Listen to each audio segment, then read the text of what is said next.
Hey folks, MasakoX here. Before we touch base with the story of Goku had he had a sibling, I'd like to humbly ask you to check out my Patreon for a quick and simple way to support the channel. 2 tiers, your choice. It would mean a lot without anything complicated. Thank you for your time, so we can fund more stories like this.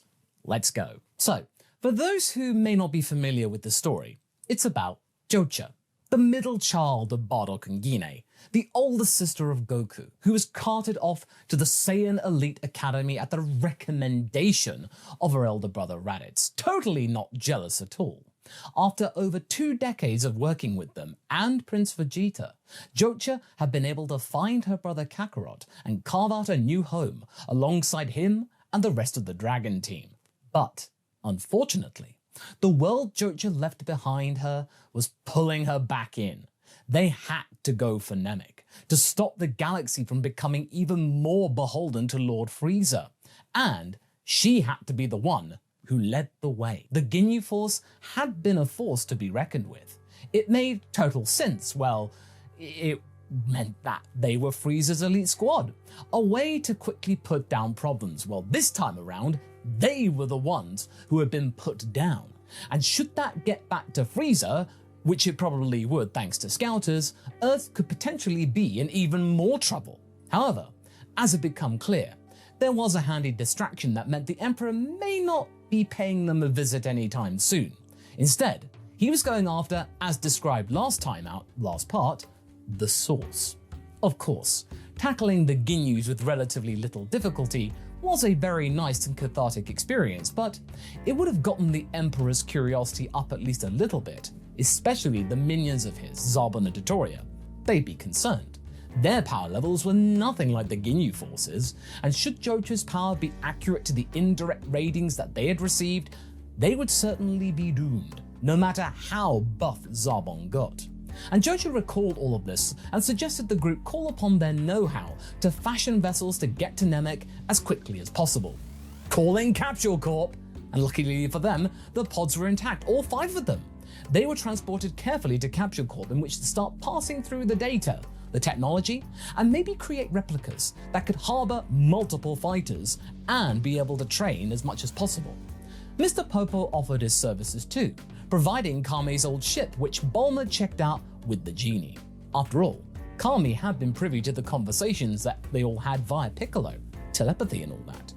Work on the ships moved quickly, including installing gravity chambers, very important to Saiyans. Capture Corp resources were strong, a stash of Saiyan tech, and the fact that Nappa's scouter was switched off all sped things up compared to the timeline with no further drama. As far as Frieza's concerned, they were all done. And once the engineers worked, Jocha's mind wandered back to Frieza, and the old legend of the Super Saiyan once talked. Her less knowledgeable brother had once made wild guesses about the legend, but in hindsight, his reasoning had proved to be strangely logical. She could not believe that she was the one destined to become it. No. But Goku? That made more sense. She also didn't want to assume. For someone born with a pitiful power level to catch up to her like that, such as Kakarot, it meant that he was extraordinary. If the power could be achieved, she'd have to earn it. But still, that vision she had, it hinted she'd already touched something greater. Maybe it was like the whispers about their father Bardock, the madman who could see glimpses of the future. If he'd have been right, he could have saved the Saiyan race. None of this would have happened. She'd still have a father. Jocha wiped away a tear. She was proud of her father for trying to break free of Saiyan arrogance. She pictured her brother, glowing with power, facing Frieza on Namek, that vision becoming clear. A perfect stare down. It matched what she imagined Bardock must have seen before he passed away in the explosion of planet Vegeta. But she wasn't about to stand back and let Goku have all the glory, of course. She was a Saiyan too, don't forget. And Earth had taught her something rare amongst her people: how to think about the bigger picture. With so few Saiyans left, that mattered more than ever. Goku was especially fired up as well. Potentially getting to fight the Emperor of the entire galaxy to find more Dragon Balls? Awesome, he thought. He also wondered what level of Kaio-Ken he and Jocha could conjure up next. They had effectively adopted the technique from King Kai, one who had never experimented with levels past times 20 before they came along. Could they maybe push it to something like times 50, times 100, more? If so, for how long? Enough to take out Frieza in one hit, even faster than Ginyu? But that would spoil the fun of a good fight, the Saiyan thought. He was very torn. He had wanted to fight the Ginyu Force a little bit more, just a little bit longer, but Jocha's plan was far too efficient. He sort of didn't like that, but he understood. But then there was doubt. Was she too nervous? A nervous Nelly? Piccolo and Kami were up on the lookout, collecting their thoughts about going to Namek. Kami was deeply drawn to returning to his home world. He even pitched about asking the question to Piccolo to maybe come along with them. The warrior clan member, though, answered before Kami could even speak. "Forget it," he said. "Your job is to protect the Earth. If you were to die out there, we'd no longer have Dragon Balls." Kami cursed under his breath. Mind reading. Such a boring trait to stop conversation in its track. He loved debate. There was none here. "Well, perhaps. But if you were successful in sourcing the Namekian Dragon Balls, you could revive me. No harm in that, yes? It's not a lose-lose situation." Piccolo eyed him up suspiciously. "And do what? What'll be the point of you coming?" Kami looked a little put out. "To see my home, Piccolo. To perhaps piece together more of my scattered memory. To feel more complete again. It's easy for you to be indifferent, Piccolo.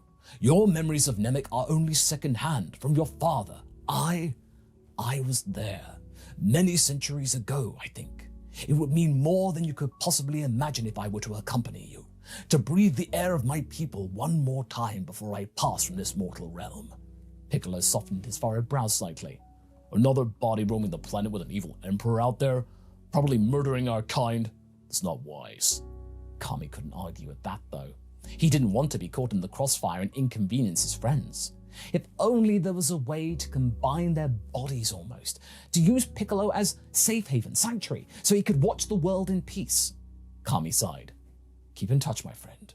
He walked away, not keen to dwell on this lost cause any longer. He had other things to do, such as protecting the Earth. We cut to just after the ship is finished, and the team have ventured out into the stars. That meant that everything was good. In the end, it was decided that Goku, Jocha, Gohan, Nappa, Piccolo, and Krillin would be the ones to travel, the rest staying behind to defend as best as possible.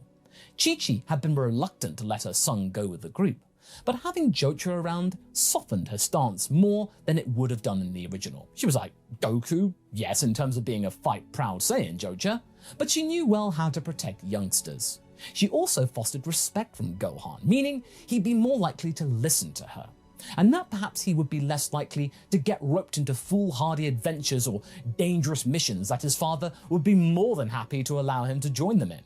The trip would take 5 days as opposed to the original 6 for Goku with his ship, since this one was bigger. The tech on offer was more comprehensive for Dr. Briefs to piece together, and in short, it meant that it was a lot more efficient, refined, than just using the one blueprint for the infamous capsule ship we know as Number 3. In that time, the group would train hard, in multiple times gravity. Their battle with the Ginyu Force had steeled their resolve somewhat as a unit. After all, Jocha's power level logic meant that if they could defeat Ginyu with only a couple of attacks, Frieza might be dispatched in not much longer time, provided they were smart about it, like with the Ginyu Force, and look at how well that turned out for Earth. Not provoke him into maybe, supposedly, according to rumor, make him transform. That was the gossip that floated around the Saiyan radio waves back in the day, at least according to Nappa, and what he heard from Vegeta. He had only told Jocha about this, since telling the Earthlings and her brother probably would have been, as he would have put it, a real bummer. The sister of Goku agreed. Besides, with her around, leading the charge, it might not need come to that if the transformations were true. But then, suddenly, the vision pinged into her mind again. The version of Frieza that she saw had changed.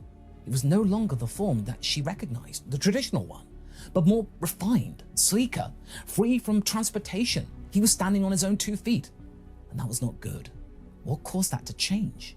She told Nappa about this. He casually lay back on a couch and said, "Well, guess the rumors were true then." Jojo smacked him up the back of the head. Don't be so nonchalant, Nappa. Can't you see? It means he can transform. The rumors were true. And that perhaps he can get stronger. How and why? Ugh. She massaged her head, trying to figure out what could have caused this vision to pop up and give her something that she really didn't want to see. Something must have gone down or will go down on Namek for this to change. Whatever you do, Nappa, do not tell my brother. Why? You should know now before we actually get there. You know exactly why. I sensed disappointment the moment we took out Ginyu from him. And when we put this mission into action, he cannot know this. A shuffle from the door caused Jojo and Nappa to whip around sharply. It was Goku, or at least she thought it was Goku. It was just the back of a really familiar looking boot. She looked nervous. How much had he heard? Or had he simply just walked by without a thought? And she was just imagining things. This was a ship limited in walking space, and the doubt in her mind was enough to drive her crazy. Come on, Nappa. I need to thrash out this headache of mine. Fightin'? Asked Nappa. Fightin', she confirmed. Oh, Nappa was game about this, going to do some more training. That was more Saiyan-like than this thinking stuff. Whatever the case was, Goku was not acting like he had heard anything untoward or something he shouldn't have heard. He was his usual self. But that didn't help Jojo at all. In fact, it made her feel worse. Was he putting this on or genuinely, blissfully unaware of what Nappa had blurted out and she talked about, reckless for openly speaking out, given that this was not a cavernous ship where you could gossip without penalty like Frieza's ships of old? Fortunately for her, the actor training was enough to distract them all, as well as the hunt for higher forms of Kaio-Ken. Indeed, times 50 was afforded them, and Goku could sense that times 100 was possible. But King Kai, who had been surveying the training and hammering out of the boundaries with all of this new intel, felt like times 20 was the peak of his powers. After that, he mused, there appears to be diminishing returns. Sure, you can get stronger and your physiology is capable of processing the power boost and not turning into spaghetti, but for how long? Not enough to reliably use in battle, I'm afraid. Even for folks as adept as yourselves. Jojo looked annoyed. You thought that about times 20, King Kai. Surely you'd be proven wrong again. Excuse me? Is that a way to talk to a king, Jojo? He left it at that, since Jojo and the Saiyans, if they were in his presence, could kick his ass in a dark alley. So, he wanted to assert himself, but not push his luck. That was dumb luck in new ground. I never thought Kaio-Ken go as far. I thought times 4 was enough to turn people into mush. 25 times that 4? I can't fathom it. If you can somehow nail it, a few seconds is all you got, I think, before you need a spotter to recover. Or you don't need to be put in a bucket. I don't think Frieza's gonna afford you that luxury. Nappa thought about it. Well, looks like we gotta take him out in less than a few seconds then. Jojo looked serious. Or we just train like hell so we can do it in one. Goku didn't answer. Kakarot? Huh? Oh yeah, sure. Jojo looked anxious. That wasn't a proactive response. That was very, very weird. It almost felt distant, like his mind wasn't in the room. But anyway, the ship then touched down on Namek, and the group suppressed their power levels so as not to arouse suspicion.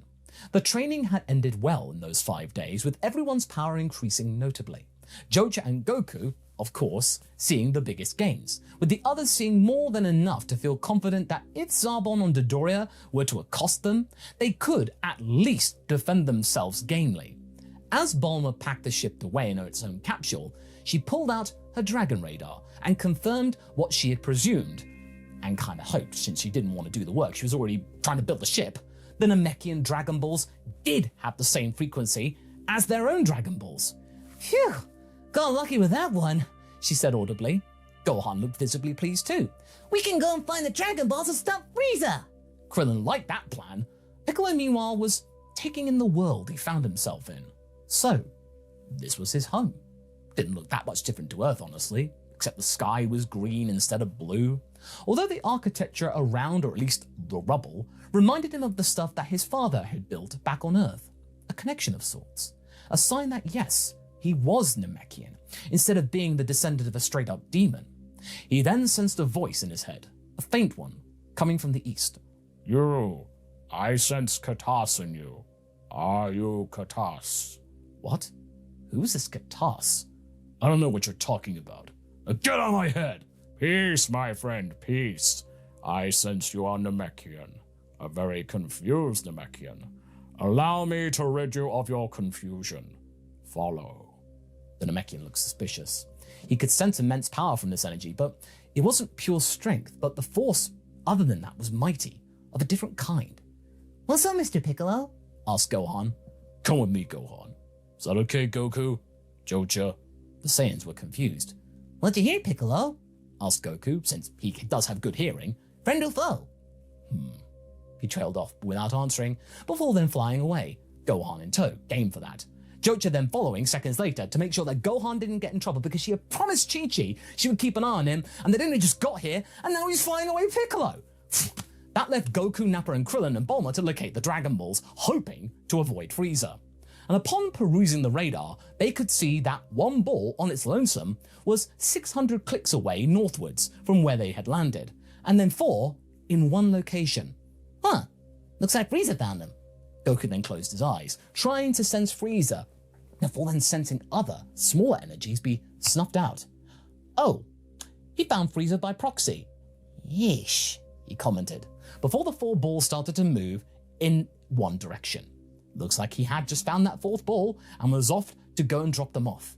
At this rate, he's going to find all 7 in no time, said Krillin, mildly panicking, feeling a little bit underbaked for this particular scenario. Goku then thought for a moment. Nappa, Krillin, you guys take the radar and grab a Dragon Ball. Keep it away from Frieza. Bulma, you mind? Bulma assented and handed the device to Krillin. The pair dutifully flew off to the northern location to collect that Dragon Ball. As for Goku, he concentrated and found Frieza's energy.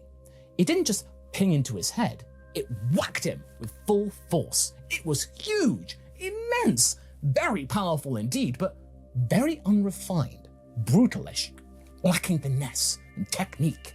Goku's savant sense of fighting provided him a basic conclusion, an initial one. Frieza may be strong, but he wasn't battle ready. He was a brute, he had no training. If he could get to him now and fight him, he could maybe say if what he had overheard was true. And if that proved to be accurate, then maybe he could get the battle he always wanted and still save the day. A good, fair fight whilst also saving the galaxy. But little did he know that Frieza was the kind of being that was anything but fair. So, Goku, I hope you know what you're doing, because if you don't, then, well, we'll just have to wait, because that's where we're going to be leaving things for right now.